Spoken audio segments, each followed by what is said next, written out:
Ako'y nagpapasalamat sa Diyos dahil sa'yo sa maraming bagay na hindi ko masabi isa-isa.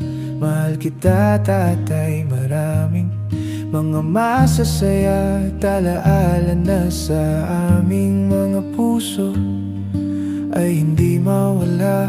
Ako'y nagpapasalamat sa Diyos dahil tapos na ang iyong paghihirap. Alam ko hirap ka na sa puso't isip namin. Alaala mo hindi mawawala, laging nandyan ka.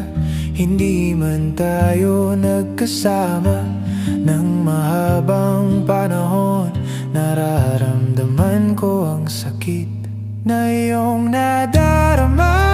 Sa iyong karamdaman na lubhang wala ng lunas, pagod ka na rin, pahinga ka na. Tatay, salamat sa Diyos sa lahat ng kabutihan mo. Sa amin paalam na tatay.